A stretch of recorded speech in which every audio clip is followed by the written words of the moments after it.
হোলি তো এসেই গেল বন্ধুরা, সেই উপলক্ষে তৈরি করে নিলাম হোলি থিমের চাবি রিং। আর এই চাবি রিংটা কী করে তৈরি করছি চলুন শর্টকাটে আপনাদের সাথে একটু শেয়ার করা যাক। প্রথমে ব্ল্যাক কালারের ক্লেটা নিয়ে ফেভিকলের বোতলের সাহায্যে কিন্তু ফ্ল্যাট করে বেলে নিয়েছি, তারপরে চারকোনা কেটে নিয়েছি এবং একটু ওভাল শেপের জন্য চারকোনা আর একটু কেটে বাদ দিয়ে দিলাম।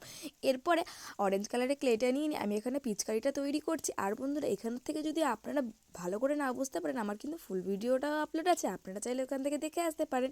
এরপরে যে পিচকারিটা তৈরি করেছিলাম ওটা একটু খালি খালি লাগছিলো বলে ইয়েলো কালারের ক্লেটা দিয়ে একটু ডিজাইন করে নিলাম ও নিচের দিকে কিন্তু পিচকারির ডান্টিটা লাগিয়ে দিলাম। এরপরে বেসের উপরে সবকটা জিনিস লাগিয়ে নেব। এখানে কিন্তু আরও কিছু তৈরি করে নিয়েছি, যেমন হচ্ছে রং পড়ে রয়েছে দেখে যাতে মনে হয়, আর রং এদিক ওদিক ছিটকেও রয়েছে, সেগুলোর জন্যও কিন্তু কিছু ক্লের বিন্দু তৈরি করে নিয়েছি। তারপরে কিন্তু এখানে আমি চাবি রিংটা অ্যাটাচ করে নেবো, আর আমার কাছে পুরনো চাবি রিং ছিল তাই আমি ওটা লাগিয়ে নিয়েছি। আজকে আমাদের হোলি থিমের চাবি রিং রেডি। কেমন লাগলো অবশ্যই কমেন্ট করে জানাবেন বন্ধুরা। টাটা।